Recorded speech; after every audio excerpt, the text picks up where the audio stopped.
API के बारे में हम सभी ने तो सुना ही होगा, लेकिन हमें से बहुत से लोग ऐसे होंगे जो एपीआई के बारे में नहीं जानते होंगे। तो दोस्तों, क्या आप जानते हैं कि एपीआई क्या है? एपीआई का फुल फॉर्म क्या है?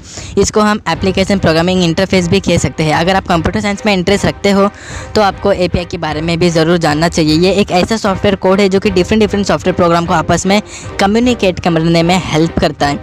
जैसे कि हमने इसके नाम से ही इसके बारे में बहुत कुछ पता लगता जाता है कि एप्लीकेशन प्रोग्रामिंग इंटरफेस यानी कि एप्लीकेशन को प्रोग्राम करने वाला सिस्टम घुमा फिरा कर एपीआई का एक ऐसा सिस्टम है जिसके ज़रिए हमारा एप्लीकेशन वर्क करता है और हम उसे यूज़ में ले पाते हैं। तो इसलिए मैंने सोचा कि आपको एपीआई के बारे में डिटेल में इन्फॉर्मेशन दूंगा ताकि आपको नेक्स्ट टाइम एपीआई को लेकर कोई अदर प्रॉब्लम को फेस ना करना पड़े। तो बिना टाइम वेस्ट किए चलिए जानते हैं कि आफ्टर ऑल एपीआई क्या होता है एंड इसके क्या एडवांटेजेस हैं। तो फिर आप देख रहे हैं टेल इसना। जैसे कि मैंने आपको ऊपर ही बता दिया था, यानी कि पहले ही मैंने आपको बताया था कि एपीआई का full form application programming interface होता है। एपीआई के बात करें तो एपीआई के बीच का सिस्टम है, यानी कि हम अगर हमारे मोबाइल या कंप्यूटर में कोई एप्लीकेशन चलाते हैं तो जब एप्लीकेशन इंटरनेट से जुड़ता है या उसके कनेक्शन में आता है तो वो एक सर्वर पर डेटा भेजता है। सर्वर उस डेटा को रिसीव करता है, इस पर प्रोसेसिंग करता है, जो काम आप चाहते हैं वो करता है और फिर उस डेटा को आपके मोबाइल में या कंप्यूटर के थ्रू वापस भेज देता है। ये सभी काम एक एपीआई के ज़रिए होता है, यानी एपीआई के बिना किसी भी एप्लीकेशन का कैरी करना मुश्किल है। तो सबसे पहले आप जान लें कि सर्वर क्या होता है। चलिए इससे एक सिंपल से एग्जांपल से समझते हैं कि सपोज कीजिए कि आप किसी रेस्टोरेंट में डिनर करने गए हैं, तो आपके पास रेस्टोरेंट में एक मेन्यू जिसमें तरह तरह के खानों की लिस्ट इंडेक्स होगी, जिसमें से आपको अपना फेवरेट फूड सिलेक्ट करना है।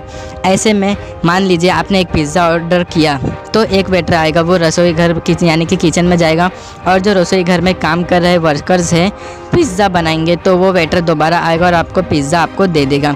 इस एग्जांपल में जो वेटर है वो एपीआई है जो कि हमारे रसोई घर वालों के बीच काम कर रहा है, यानी कि जो पिज़्ज़ा है वो एक एप्लीकेशन है जिससे हम चालू करते हैं और फिर जो वेटर है वो एपीआई है जो कि हमारा डेटा एक सर्वर पर लेकर जाता है और फिर जब जो डेटा हमें चाहिए वो तैयार हो जाता है तो वो उससे हमारे लिए आता है वापस हमारे मोबाइल पर या कंप्यूटर पर। कंप्यूटर लैंग्वेज में एपीआई एक ऐसा तरीका है जिसके ज़रिए वो अपने ऐप को डेवलप करते समय उसको एक ऐसा मीडियम प्रोवाइड करता है जिसके थ्रू वो आसानी से चलाया जा सके और यूज़र को एक बेटर एक्सपीरियंस दे सके। सिंपल लैंग्वेज में कहे तो ये किसी एक सॉफ्टवेयर से बहुत सारे सिस्टम जो कि उसको चलाते हैं उनके बीच एक कम्युनिकेशन का मीडियम है। एक अच्छा एपीआई एप्लीकेशन एक कम्युनिकेशन के मीडियम की उसकी स्पीड को एक्सेसिबल बनाता है, यानी बहुत स्पीड से काम करता है। इसके एग्जांपल के लिए आप देख सकते हैं कि कुछ एप्लीकेशन की स्पीड अच्छी होती है और कुछ की नहीं। तो फिर क्या एपीआई सेफ़ है? जैसे कि हम सभी जान चुके हैं कि हम एपीआई हमारी एप्लीकेशन को सर्वर से कनेक्ट करता है, उसमें डेटा भेजता है और उसे आवश्यक क्रिया करके वापस फ़ोन में कर आता है। तो ऐसे में दिमाग में बात आती है कि अगर हमारे फ़ोन का डेटा किसी सर्वर पर जा रहा है तो क्या एपीआई पूरी तरह से सेफ़ है?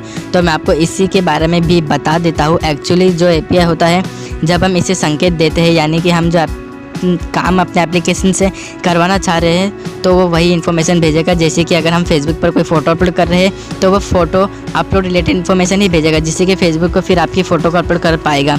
यानी कि एपीआई में एप्लीकेशन से जुड़े सभी टाइप के डेटा अलग अलग होते हैं, वो आपके सर्वर को जाके वही डेटा दिखाएगा जिससे रिलेटेड आप प्रोसेसिंग करना चाहते हैं, वो कोई और डेटा सर्वर को बिल्कुल नहीं दिखाएगा। तो सिंपली से आज के समय में एपीआई बहुत ज़्यादा वैल्यू रखते हैं क्योंकि ये कई बड़ी बड़ी कंपनियों के हिस्सा है, जैसे कि Google, Amazon, eBay, Wikipedia etcetera. कई कंपनी इस एपीआई से पैसे से भी काम कमाते हैं, जैसे कि एपीआई इकोनॉमी भी कह सकते हैं। तो फिर आपको वीडियो अच्छी लगी तो मेरे चैनल को सब्सक्राइब करके कमेंट कीजिए और भी अच्छे वीडियोज़ के लिए ऐसी और वीडियोज़ के रिलेटेड मैं आगे लाता रहूँगा। तब तक के लिए टेल इसना।